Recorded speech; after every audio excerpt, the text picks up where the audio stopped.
Hello everyone and welcome back to my channel. Today is a very important day and a big episode because today is Ferrari Day.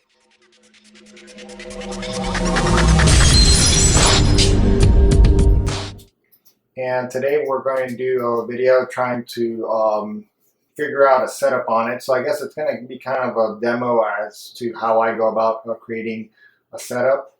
And we're also going to be learning about this car at the same time. So maybe this is not exactly the same thing because if I'm creating a setup normally I already know and understand where I want to go with the car. But with this car, we don't know the setup yet, or at least the tendencies of the car, so we don't know what we have available to adjust, and then we also don't know how the adjustments affect the car and what's worth doing and what's not. So we're going to learn together.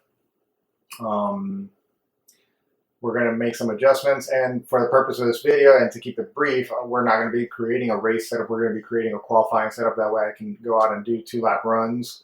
And then we're going to be doing it at Mid-Ohio for a couple of reasons. I like Mid-Ohio for testing because A, it's a short lap, B, it's bumpy, and it requires usually a setup alteration. Usually baseline setups won't be optimal for that racetrack.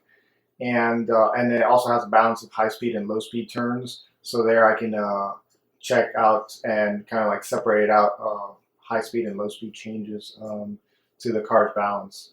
So we'll do that and see what we can learn about this car, and I guess do that tutorial where I guess you guys are going to be able to see how I go about systematically changing things in the setup to as quickly as possible hone in on the optimal qualifying setup. Okay, so let's go ahead and go to iRacing and let's get inside this car. iRacing now, and actually first let's set our settings and everything.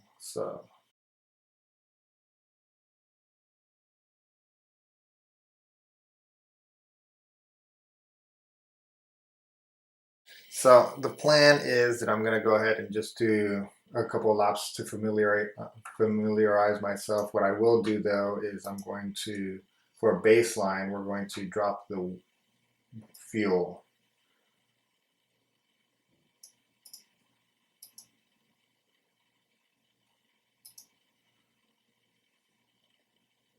We'll drop the fuel, and then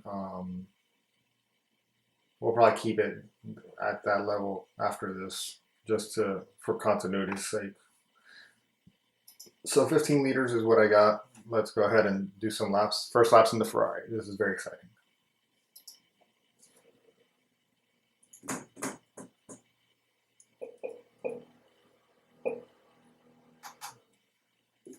Okay, first let's take a look around the cockpit. That's cool. Look at those brakes. Very nice. The pedal box, the details on it. It's very cool, very interesting. You can see the little heel stop there on the throttle.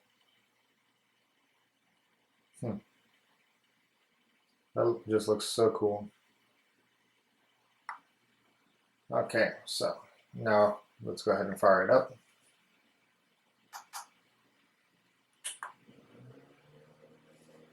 Nice. Make sure the telemetry is engaged. It is. Let's do this.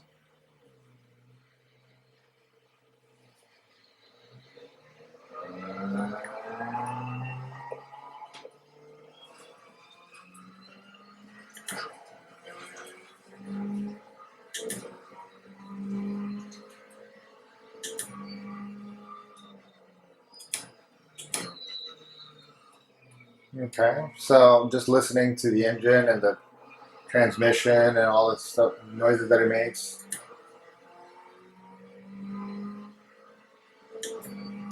Shifting is going to be very important on this car, I can tell. I mean, it is turbocharged, so that means it's going to be running less RPM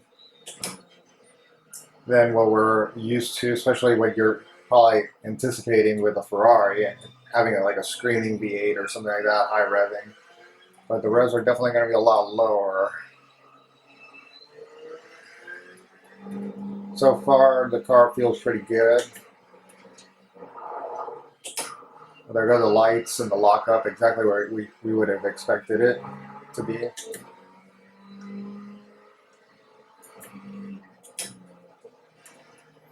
It does stop very nicely.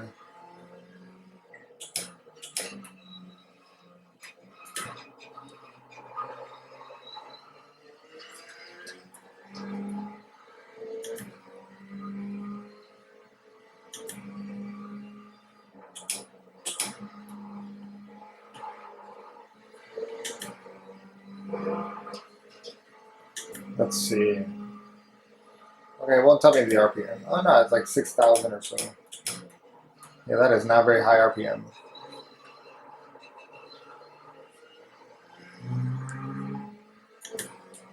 So looking at the display, you know, I guess we're all new to this, so then we have to figure out where to look.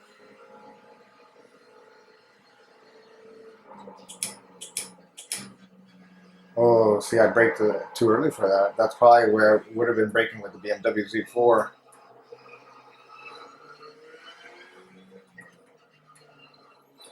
The Z4 has ABS, but this car has more downforce, and it also has better brakes, apparently. That time I remembered to brake a little bit more gently. Oh, touched the wall.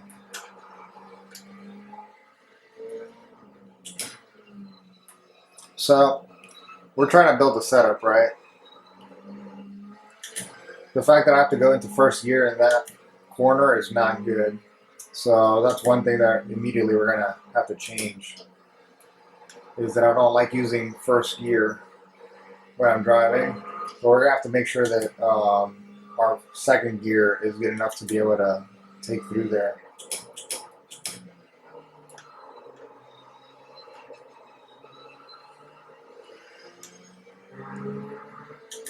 So I guess here we're looking at our delta.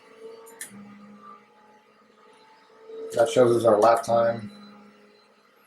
The two most important spots to look at.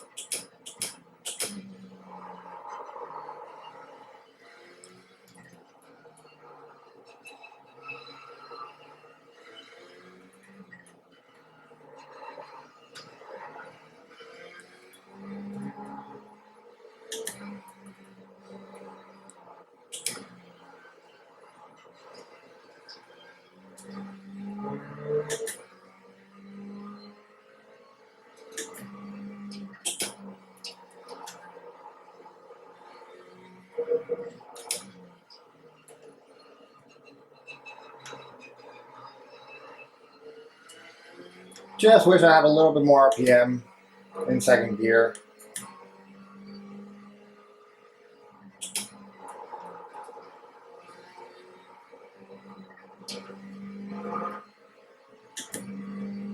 So going through turn one, I guess I'm feeling a little bit of understeer. That's typically the case. It's typically always the case. Now we're getting a little bit more brake lockup more frequently also. Yeah, like I feel like I gotta get in there and I kind of have to overslow it, maybe just a little bit just for the entry, but then once I go to throttle, I'm always fighting the car. And I wish I wasn't doing that so much. These corners here, they feel pretty good. The car feels really underneath me. And could I have the car like set up a little bit freer? Maybe, but not that much.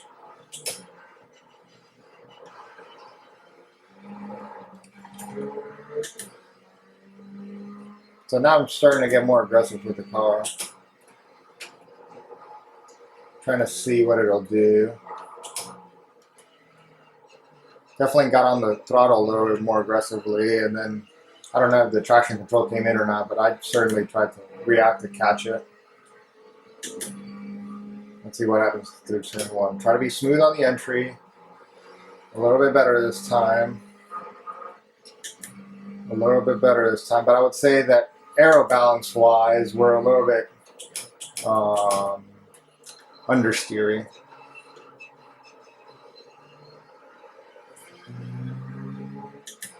Not a very good exit. We're losing time down the straightaway there. Let's see. Braking.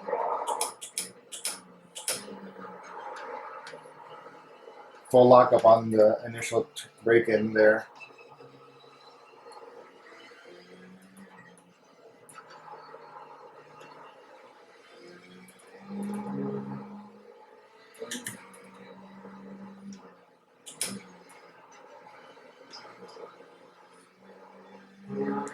Have to be gentle on the throttle application on the exit of that corner, it looks like.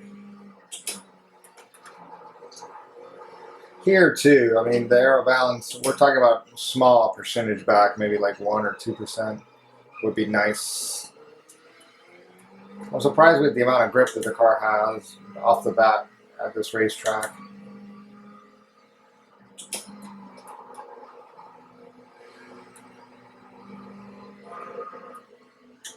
Definitely a lot of lateral grip.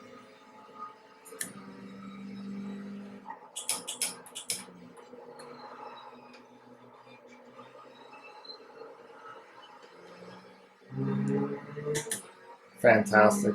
It's a lot of fun to drive. This is going to be a fun race car to compete with. Does sound good.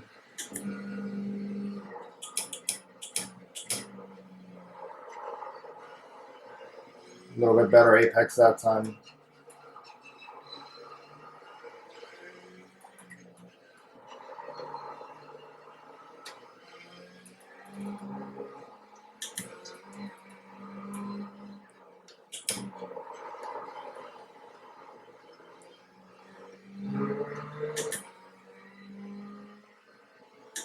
Sorry for being quiet, but now we're trying to put together some laps here. So.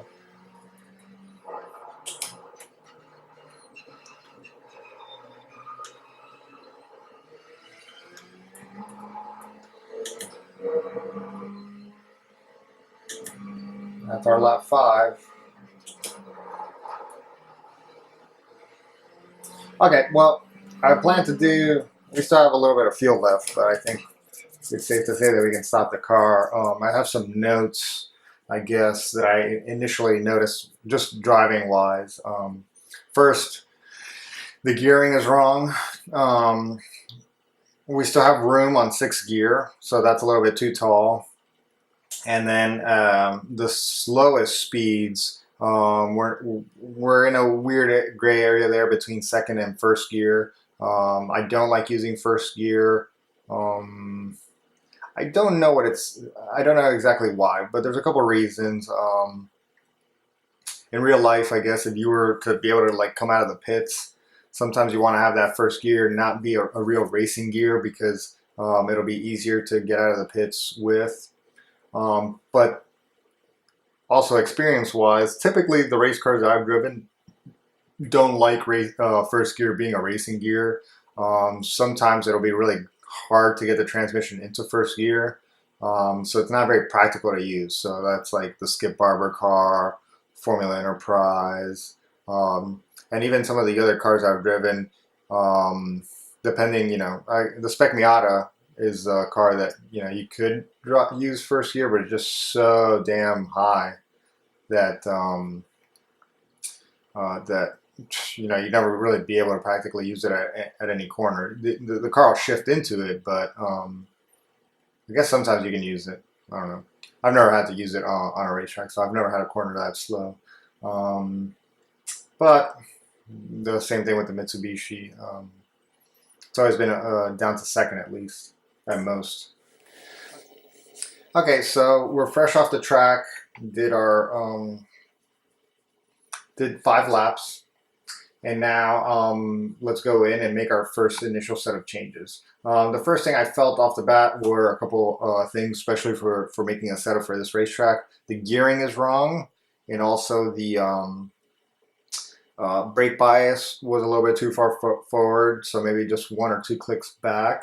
And then the aero balance. So basically, the car felt pretty good to start off. Like I'm gonna have to go into the data to really see what kind of improvements can be made for the mechanical grip and the low speed grip, because it's pretty close to how I'd like it to feel anyway. We're just gonna probably loosen up just a little bit later on, but not right now. But right off the bat, without having to look at any data, I'm gonna make changes to the gearing, the brake bias, and the aero balance. So the first thing is to explore the ride heights. I already noticed that the minimum ride height is 55 millimeters at the front. And where are we right at the rear? Let's see how high we can go with the brake, the rear of the car.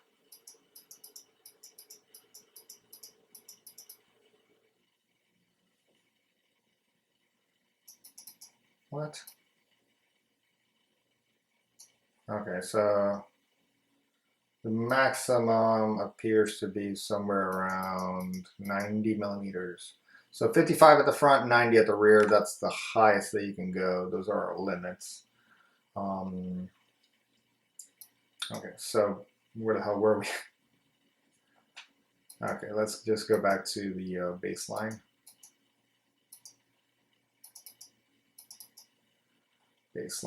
And I dropped 15. Let's see what the ride heights are. So baseline has you at 57 millimeters in the front and 68.4 in the rear. 15 liters. So let's go ahead and drop the front.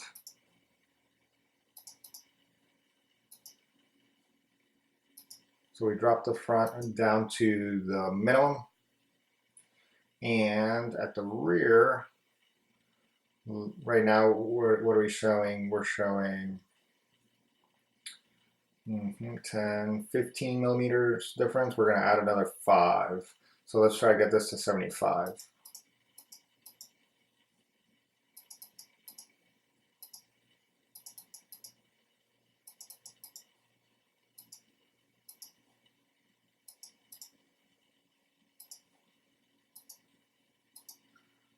Okay, there we go. Happy with that. So now we're basically 75 at the rear and 55 at the front. That initial bite on the brakes. Oh, I'm sorry, I was looking at the wrong thing. Brake pad friction. That initial bite was pretty good, but do we really need it? Well, we're making I guess we're making a qualifying setup, so we can leave it at medium friction, and we can abuse the tires a little bit. It'll be okay. We'll just go ahead and give the car 2 clicks rearward on the brake bias.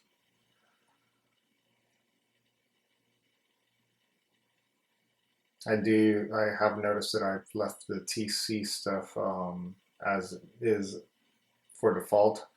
I guess we'll have to play around with that at another time. The diff, that's interesting, I guess. Pretty happy with it. I'm really picky about differentials too. Do I want to rotate more? We'll see. We're not going to toy around with that at this moment, but let's see what kind of RPM we had on the straightaway.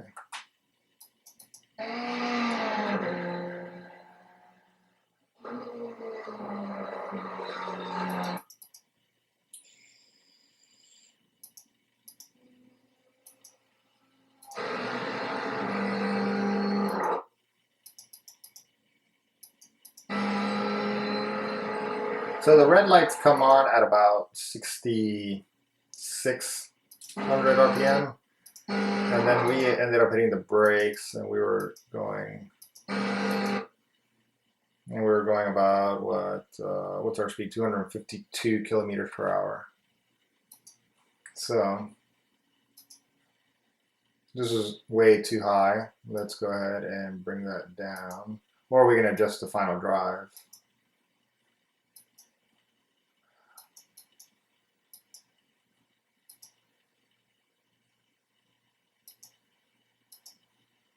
let's see what, 252 now.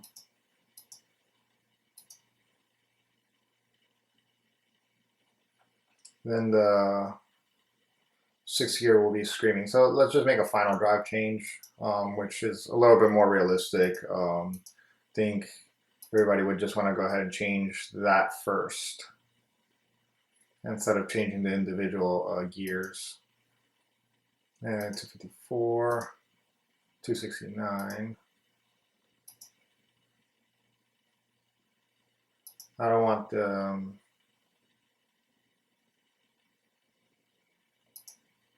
I think that's too tight of a margin, 254 to 252. So we'll go to this one, this gear ratio, which is 269, and then we'll just make a change to the 6th gear, the final drive on its own. 253. Definitely don't want to run out of RPM. 260. Again, and we're gonna look over this at the data with the data. So at least we already have a reference lap, and now we're gonna do a couple other laps. So then we'll know where we're at. Okay, so let's go ahead and do 2 laps, 2 flying laps, and see where to go with that. We'll probably look at the data soon after that.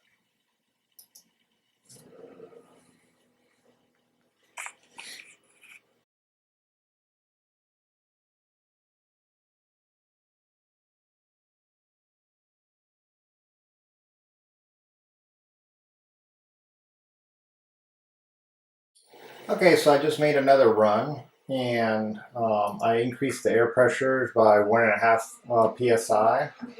And the interesting thing is, I think it felt like the grip kind of like hit its peak at the end of the first lap.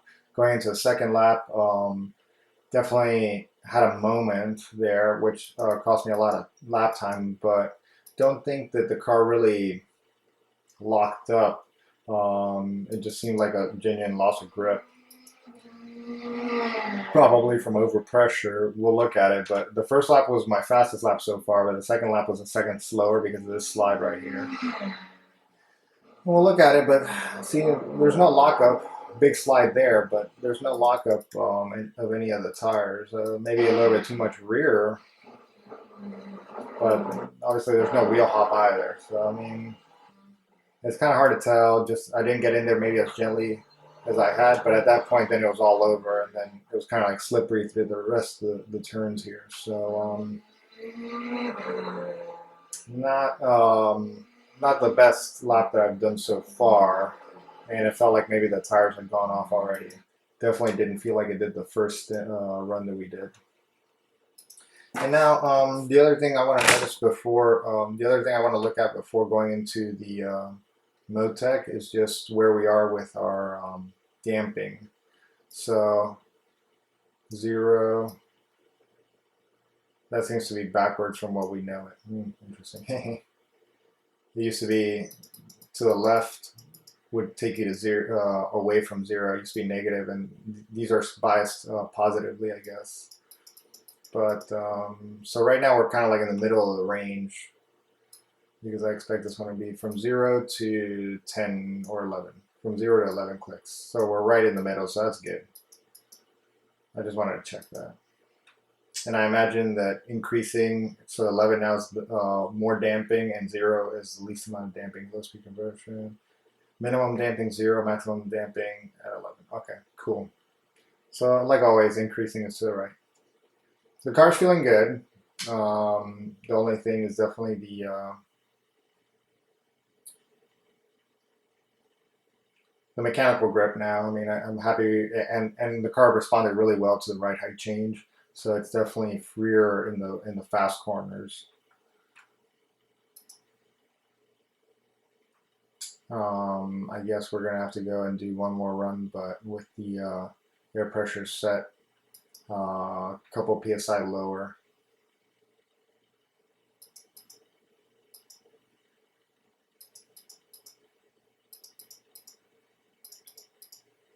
One, two, three. 1, 2, 3. 1, 2, 3. 1, 2, 3. Okay, so now, and let's see what the minimum air pressure is. So pretty low, 16. So we're well above minimum air pressures. So it's good that we're doing this. Of course, this failed because now our ride heights are too low.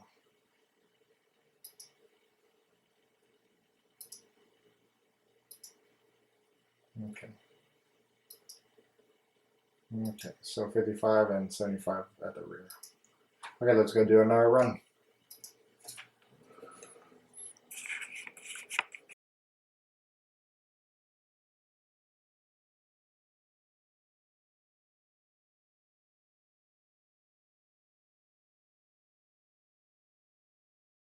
So now we're back, and we did another set of laps, this time with lower air pressure, and the lap times were not that good. Definitely a little bit slower, and didn't feel as good. The balance of the car changed a little bit. The high speed balance changed, and now it was understeering more, and the grip level wasn't there. Also, the second lap was not better than the first, which is kind of what I would have expected. But it seems like maybe the tire grip is also going off very quickly, besides just air pressure. So not very good pair laps there. Let's go ahead and put them back to our baseline where we were. Just 3 clicks. Okay. And then let's also, I wanted to check before going to do any analysis where we are with our spring rates. So 240 on the front, 220 in the rear. And ARB, we have the smallest any roll bar in the rear. That's not going to get any. So we're at the limit of the range there. And then we're right at the middle probably on the front any roll bar. And then our spring rates can come down considerably in the front and considerably at the rear. Let's see. No. We have 2 clicks lower and several clicks higher.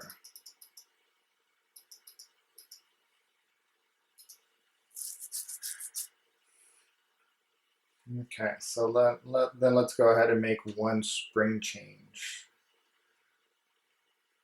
Or at least come in with a different package. I definitely think that the rear any roll bar can be stiffer than this. And maybe soften the front just a bit for more mechanical grip laterally. So we'll do 1, 2, 3, 4, 5 clicks in the front. Yeah. Okay, so we'll put this up to 5 at the front and bring this down by 1. We'll do this run now and see where that puts us. Okay, so we're back from that run, and the first lap was a new best, a 19.9. But then the second lap, I finally spun the car, and definitely a little bit more on edge now. I definitely loosened it up, and just got a little bit too hard on the brakes here with the rear work bright. With the brake bias so far back, definitely was too much for the car to handle, especially with right now the car is loaded up laterally, so the rear any roll bar is in effect. And then I ended up softening the front, stiffening the rear, just a little bit too much rotation in the car, and just couldn't really recover. Didn't really, I guess you really can't feel or hear any sound coming from the TC or anything. Maybe you would feel it in real life, but instead I hear it, but it doesn't really make much of a sound, and I couldn't really do much to save it. But the way that it slid is kind of funny. So I imagine that the TC was trying to help me, but it was already too far gone from that point.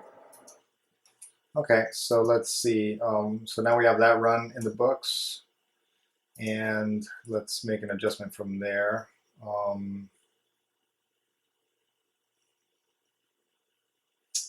What can we do? Well, definitely has a little bit too much rear blade. So maybe we'll bring that down by 2 clicks. 5 clicks was a big jump, obviously. So now we're up 2 clicks, so now it's 3 instead of 1. and we'll leave the front as is.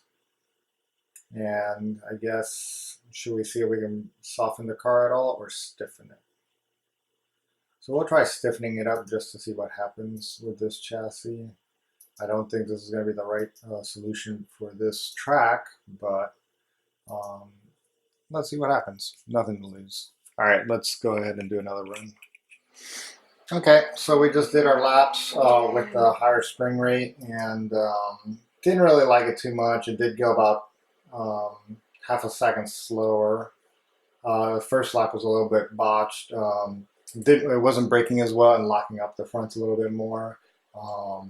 So in general, I did just lose grip. We didn't really gain anything, and it's kind of what I expected. So at best, my best lap, which was the second lap, was about half a second slower. So not good, not a surprise, but at least now we have that data.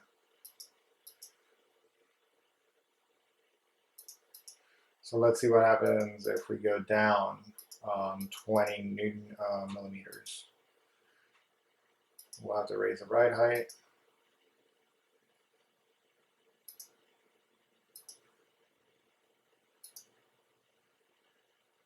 More than a few clicks. Okay. So let's see what happens now. We're a little bit softer.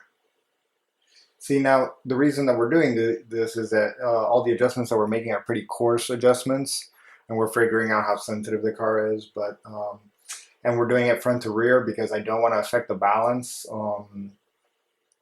Because right now the balance of the car is pretty close, and pretty close to the limit of what it can handle too, especially with making that rear roll bar change. So now that the front is softer and the rear is stiffer roll bar wise, we've already affected the balance.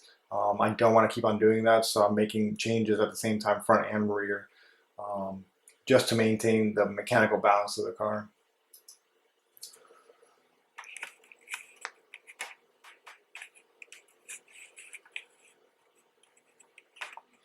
Okay, so we did that lap, and now it felt pretty good. So software was definitely better.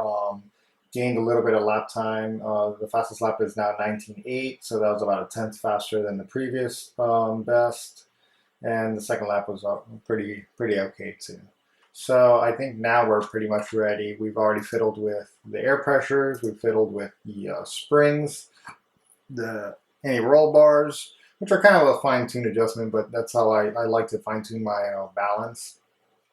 So I'm pretty happy where that is, and we've played around with the aero balance.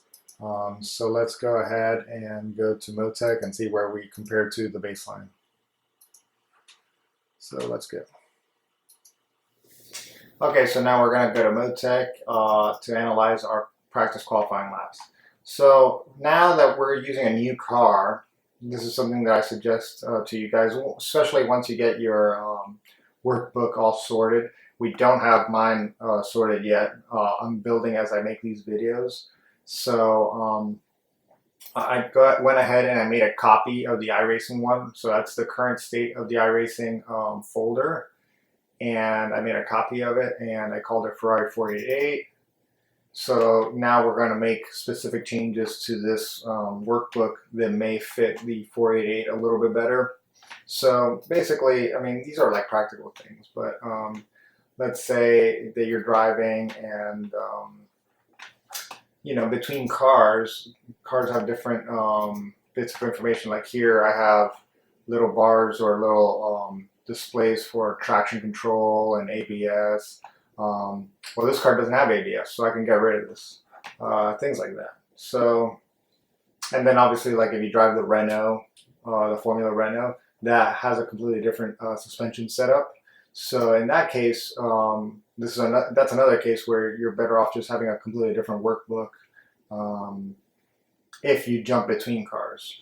Now, if you only ever use one car, then it's perfectly fine just to use the one workbook and obviously have that optimized for the car that you're using. So let's see. So we made several changes. We'll do some comparisons, but this is our car, the 4888, and we'll load up all these laps in order that we did them in because it helps me remember. Okay. So we'll start off by looking at the air pressures, or the grip anyway. So this is our first run.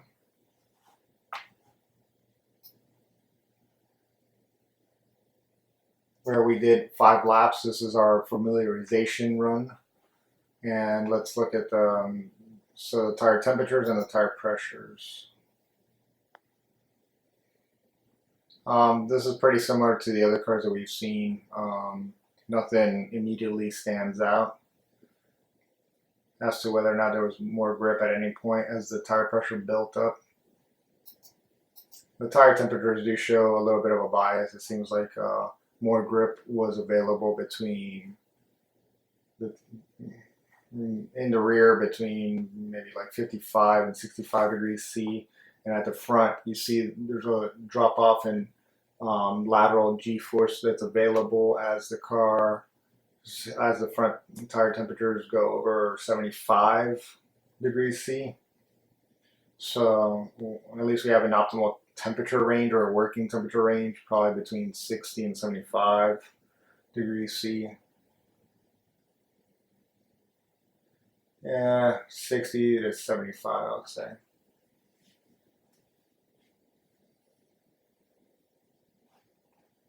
This was just a test.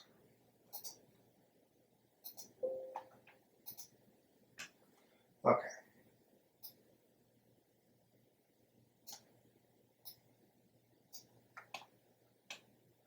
Okay, so we can start comparing. So I guess the first thing that we want to do and analyze is probably the tire pressures.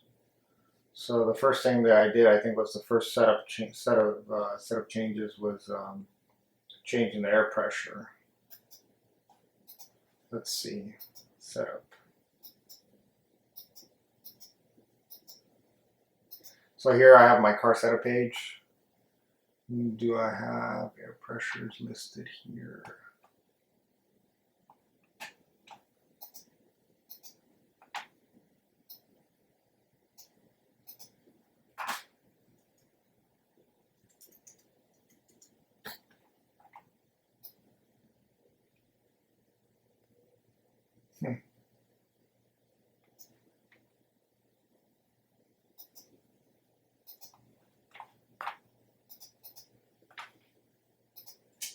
Let's see, did I list them here? Left cold, oh, okay. Okay, cold pressure. Okay, so we're gonna add those in.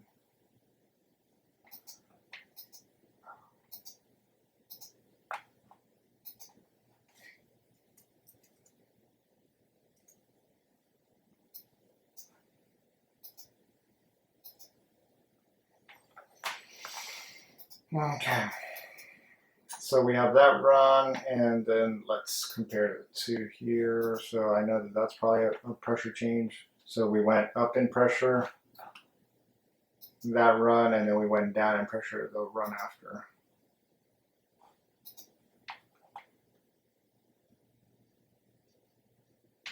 So up and then down.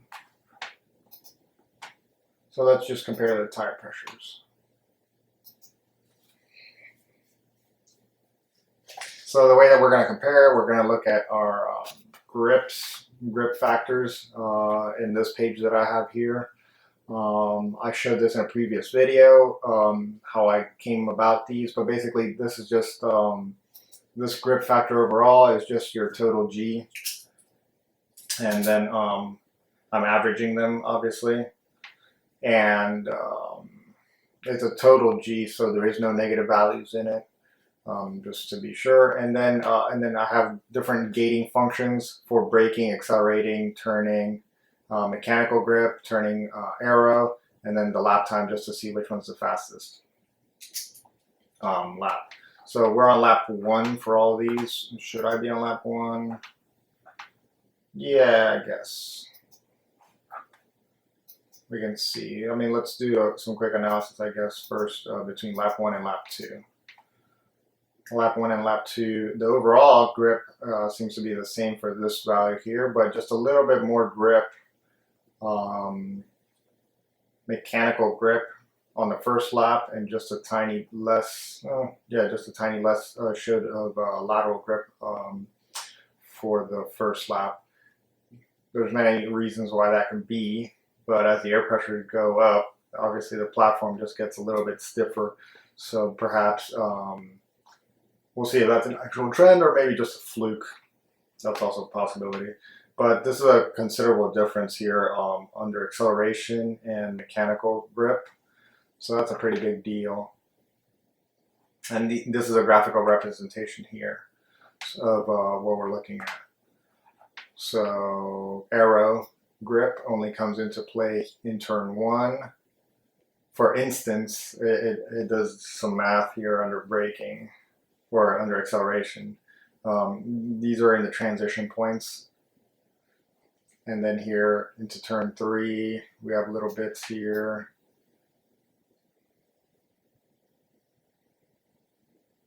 It's calculating these as kind of fast corners as well, which is interesting because before I didn't really consider them as such, but I guess the speed that this car is carrying is a little bit faster than the BMW, so it's actually considering that a high-speed corner and calculating it as an aero-dependent corner, which I guess it kind of is if you're going fast enough for it. So the first lap had more grip for sure. Let's compare the next run. So this is with higher air pressures. And it seems like maybe the second lap had a little bit more grip. And this is all over the place. But mechanical grip was better on the first lap for the turning. Accelerating seemed to be better off on the second lap. And then now let's see the lower air pressure. So this is broken up. Okay. First lap still had more mechanical grip during the turning. So, I mean, usually we're seeing the first lap have more grip. Part of that could be also that, you know, sometimes the racing tires have more grip no matter what on the first lap, where you actually have to kind of really do something really bad to them for it not to be your best lap. So we're going to operate under the assumption that this is the case, and the air pressures, besides having a correct air pressure that you should be on, we're going to assume that also no matter what, you really shouldn't have your golden lap, or your best qualifying lap should be the first one. So let's see if we're just going to compare first laps, I guess, at the moment, and see which one's the best as far as air pressures go. So overall grip factors 1.53, 1.53, 1.54. All very good, very close. 1.63, 1.63, 1.64 for braking. So that's with the lower air pressure. 1.11. That's considerably higher under acceleration for the baseline air pressure. This, you know, these aren't fluke numbers. 1.03, 1.05. I mean, that's a big difference here. And then the turning mechanical, pretty close to the lower one, but the higher air pressure, that's you know, a lot lower. And then here we have 1.56, 1.59, 1.57. Again, the car performed pretty well with the higher air pressure, which is interesting for the high-speed turns. And just a little bit stiffer on the platform, that's all I could say. Also, it could be that it was inducing a little bit more understeer or something like that, and maybe I was able to get a little bit more out of the car. But it's just a little bit interesting that it's reporting that the higher air pressures consistently liked it, you know, that way. Let's see if the trend falls for lap 2.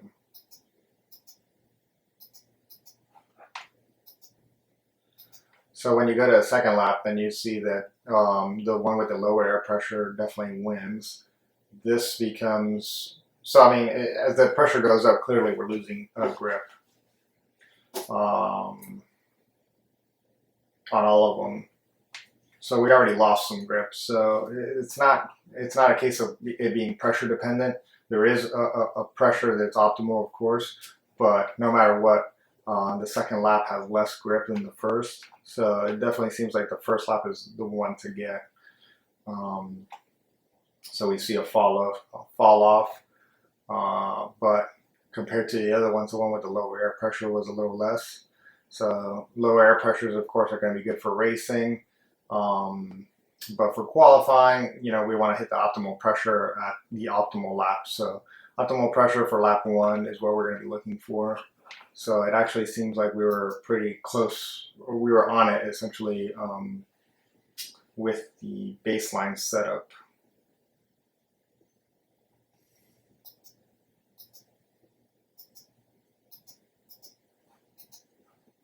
So the pressure just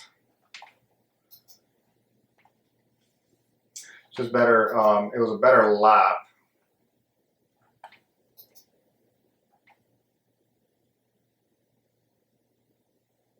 I guess the higher pressure one just had a little bit better lap, but also familiarity. It was a little bit faster through the high speed corners.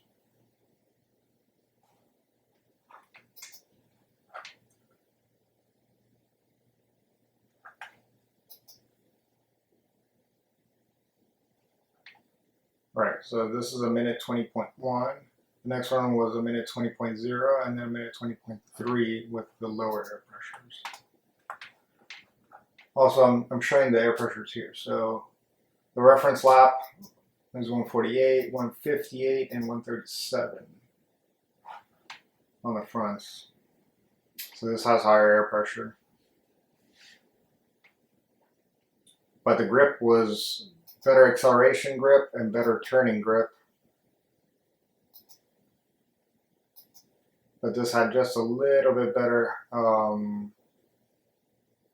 high speed lateral grip. So what to do? Perhaps we should aim for somewhere in between and just increase the air pressure just a tiny bit off of our reference. So I'm going to make a note of that. So maybe like we went too far with the adjustment. And maybe just 1 or 2 clicks of air pressure higher would be the optimal. Definitely seems like maybe that's a compromise that we could do, because we went several clicks, a pound and a half higher. So maybe about half a pound up. Let's go make a note of that. Tire pressures. We're going to go up plus 0.5 psi all around. And we'll see if we can make an improvement on that. But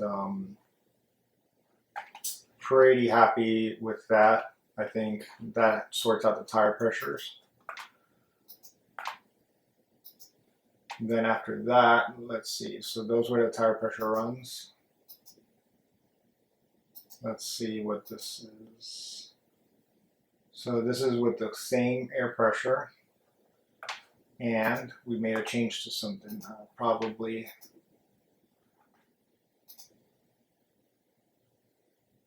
I feel like that's probably our this is our anti-roll bar change, and it is. So the front anti-roll bar went down. I'm showing that here. It used to be 5, then it went down to 4. It used to be 5, went down to 4, and then the rear anti-roll bar blade went from 1 to 5. So this is our roll bars, and now we can see, let's see how that affected grip. So we'll compare the first laps. Yep. Overall grip went up a little bit, so from 1.53 to 1.55. Braking was not, went down a little bit it seems, but it really shouldn't be affected by the roll bar blades. Acceleration can be a little bit, braking can be a little bit just on the entry phase as the car's already starting to turn in, but it shouldn't have too much of an effect on it. But then the big difference, I guess, would be the mechanical grip or the turning grip. So this stayed the same, but the high speed or the aero one, that one went up a little bit, and we were able to carry more speed. Let's go ahead and look at just a plot here where we can see the speed of the car. All in all, we know the case of the anti-roll bars is that it's more of a feel thing. So I felt better with it. I liked the balance better.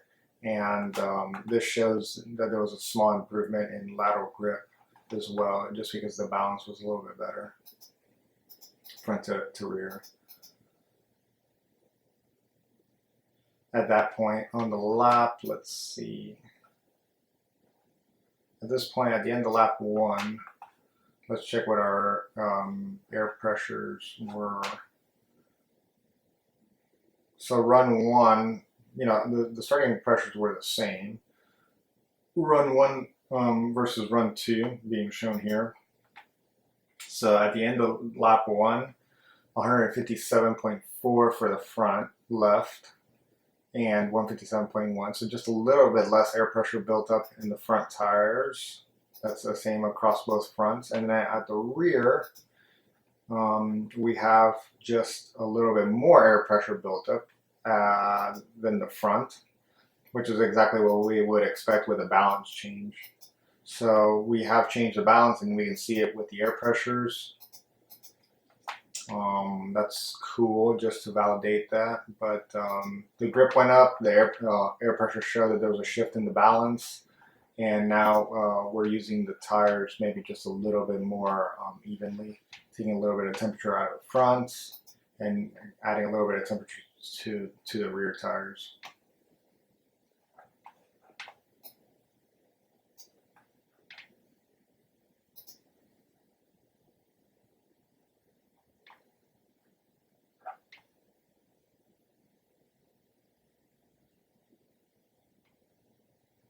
So these are mean tire temperatures, and I'm just comparing. And this is obviously with the same exact tire pressure settings and same cambers, but what we are seeing is the change in the balance. So it's just interesting to take a look at this and see if there's anything that we can pick up on. Basically, it's showing that the fronts, definitely both front tires, have a higher heat rate. And then the rear tires, let's see, the left rear has a higher heat rate when the tire pressures went, when the balance got freer, and the right rear does not. The track does have more right-hand turns though, so maybe it's just more important to look at the left side of the car than the right. Sometimes the right will mess us up. So then the side of the car that's more loaded up or uses more of the tire is the one that we should focus on in a situation like this. So this shows us that the rear was getting hotter, and definitely the car was a lot freer. Maybe we went too far, but this was the same tire pressures. It was just any roll bar change, and we already changed it back the next run. So I would also say that this was maybe just a little bit too far, but they are close to each other, at least the heat rates. So that's probably a good thing. So 13, 13, 12, 12, 12, 11. The front and rear tire heat rate are much closer, so that's a little bit better balance, and we like balance in racing. Also, I can change this graphic now, and I can just put a Ferrari 488. Just have that instead. Probably be a lot nicer. Okay.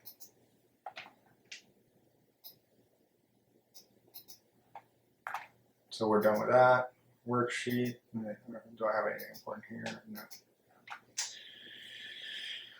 Okay, so let's go ahead and look at the following stuff. Then we did changes with the spring rate. So let's see which one was the best. We went stiffer and then we went softer. Okay, so when we went stiffer, we definitely lost overall grip, 153, 151. We lost braking, which I felt, and I had more lockups and everything, so we definitely were at the limit of the braking, so this is definitely a real value. And we lost a little bit of braking. Acceleration. Acceleration, that stayed about the same. That didn't really change. I didn't really feel any difference in that respect. And then mechanical grip while turning, we lost some there, 1.58. 1.64 was the highest. With the softer suspension, it was not higher though, 1.62. That went down again. But we are getting better on the fast. So then 1.59. Ultimately, this was the fastest lap. This was the fastest lap, I believe. It was a 19.8. So faster by a lot, actually. And we can see that that actually gained us quite a bit of grip in general. What I do want to look at now then is the suspension function and see where we are with our dampers, which I know are a hot topic. First of all, I guess I'll just check to make sure that we're not bottoming out or doing any funky. So right now I'm looking at this plot here with the suspension position, and nothing really stands out. I don't see any bottoming or any kind of like solid flat spots or anything weird. It's just all vibration all the way across the lap. So we're good in that respect. Suspension velocities look good. So now we're looking at our histogram. And we'll look at that. So comparisons to the damping. So let's just go ahead and look at this. I do see some opportunities here for improvement. But basically, we see that there is the effect. You see the light blue is the softest when we softened up the suspension. It's kind of blunting the tip of our damping curve here on the histogram, and it's probably increasing. It's going to end up increasing our wheel speeds. Let's see. So when we're off of zero, like for example here, we're spending less time at this low velocity, and we're spending a little bit more time at higher velocities, just a little bit. Overall, it seems just to be affecting our percentage of time at the very low speed. So it's basically moving the wheels a little bit more, or allowing the wheels to move a little bit more. So as we go down in the spring rate, we'd have to go up in damping. We do have that available because right now we're in the middle of the range. So it's possible for us to compensate for that. If we go too soft, eventually you get to a point where you're at a limit and you can't increase any more damping. I think what we can do is we can maintain the soft setup, which was the fastest. And what we can do is increase our damping to compensate for this and improve on the damping. So we'll just look at that one run. So I'll deselect these and I'll go to our soft suspension setting lap here, and I'll drag it out to include the second lap. So at least we have a little bit more data, and now let's see what changes we want to make. Okay, so our rears are a little less, our rears need a little bit more damping all around. Let's see, maybe 1 or 2 clicks. And this one is which one? This is the rear left. So the pink is the rear left. That one needs a lot more damping. This one's the right rear. So let's see, rear left. I'm going to make a note. I'm going to go up plus 2 clicks. We're going to go 2 clicks on the left rear, low speed and high speed. Low speed plus high speed. See what that does. On the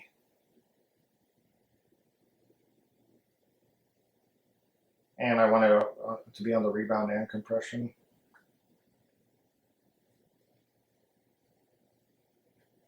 And for the right rear, we're going to have to increase some of the damping on the rebound side because you see how it's biased towards the compression. So on the right rear, which is, oh right, I'm not showing it because I always have the setup balanced. On the right rear, I guess we're going to have to add more. Okay, set up.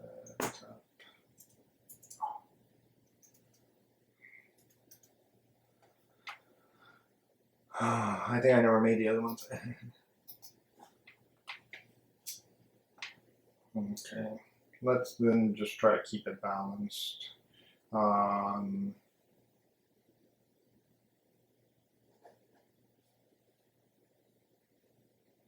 Right rear, I would like to see just a little bit more rebound.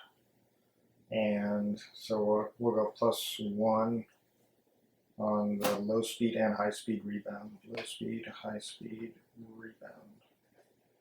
Now, you may be asking why I changed the low speed and the high speed rebound if one is meant for vibrations and the other one is meant for balance. These make, you have to use both if you want to make course changes to the curve. I'm trying to shift the entire curve over to the left, this light blue one. I'm trying to shift the entire thing over to the left. It's a lot easier and I have to do less clicks if I move both the high speed and the low speed. Ultimately, they're both connected to each other. They both have an effect on each other, or at least low speed adjustments will end up affecting the high speed.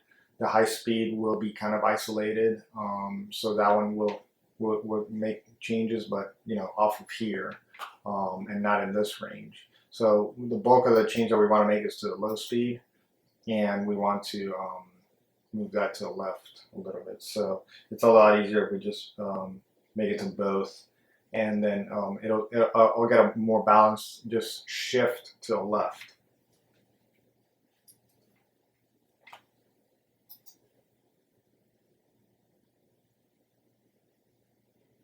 So let's see if there's anything I can see that's important here. Not really. I mean, same thing that I saw with the other one. I just want to go ahead and this is our high speed stuff. The high speed seems pretty well balanced. The low speed, what is this? Front left is way up there off of the other ones. Right here we have our rear left.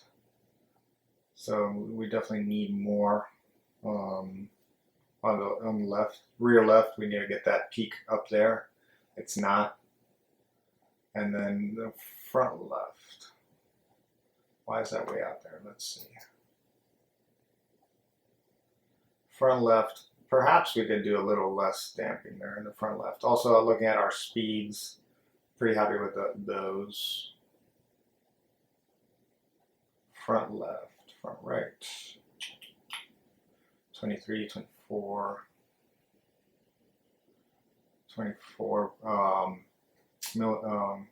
millimeters per second, 23.8, 24, pretty balanced, pretty balanced. So now I'm gonna sit back and think, like, is there anything I can do to the car that will help me get on the throttle sooner at any of these corners? And the only one that comes to mind is the last corner on the racetrack.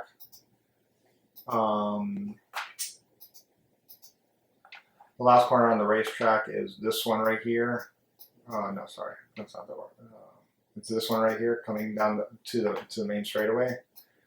And I think if you could ever get on the throttle sooner on there, that would be a good thing. Also, these sweepers right here, turn one, those are cases where we want to kind of slow down that transition. Am I really understeering on throttle? Wouldn't say so, but I think that we can improve that just a little bit. So that's where we'll make a low speed adjustment. So our front rebound, I want to stiffen the front rebound just a touch.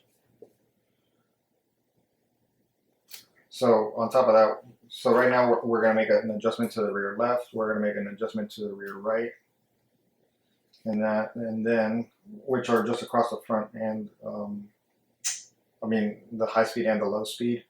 But now what I want to do is I'm going to add one click of rebound in the front.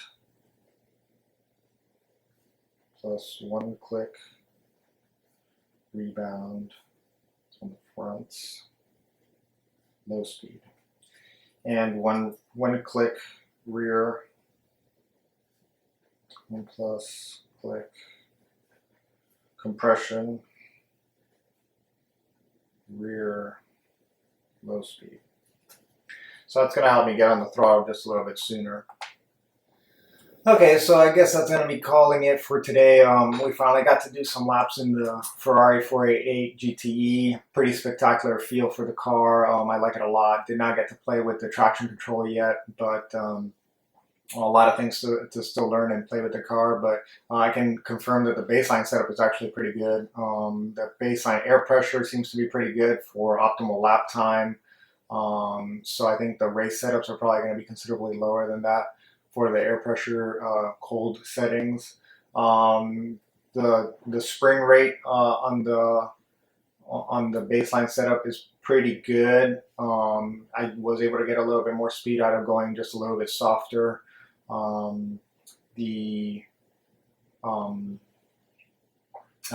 feel like the rear spring rate maybe could be higher or softer, and then increasing the roll bar stiffness. The roll bar is at the lower limit on the baseline setup, so that's not really a good sign. Definitely want to stiffen that up or do something so that the rear end is looser. Perhaps just softening the front spring rate and leaving the rear spring rate alone. But then we already have it as soft as we can. So maybe the opposite, going softer still with the rear spring rate, and then stiffening up the rear bar would be nice. That's an option. Aerodynamics wise, I think the rake that we had of 55 and 75 millimeters, 20 millimeters of rake was really good. For some reason the car seemed to lose a little bit of pace when I went to a little bit higher rake. So that'll have to be investigated further. And then we have inconclusive results from the camber change that we did, where increasing the camber seemed to speed, the lap time was faster, but then the grip was across the board less. So that's suspicious. So that needs to be tested again. And then the dampers are obviously reacting well to their changes. It's just difficult because I made a spring change, and then it really that's not really optimal for damping purposes, I guess. So we're trying to compensate for the wheel speed movement in the left rear by increasing the damping. There's still more damping left in the range available, so I recommend increasing the rear damping a little bit more, especially for the left rear. And I think we made good stride. Definitely gained about half a second. I think there's still maybe another half second still available by optimizing the camber and getting that set up right, and also the damping, and maybe getting the spring rates dialed in a little bit better. But I hope that this video helps show you through the process. I mean, we gained lap time and only really about an hour's worth of work, so it's not that much that you need to do. You need to do some runs with some intelligent guesswork, or I guess just by feel. And then after that, you need to look at the data just to confirm the direction that you're going in.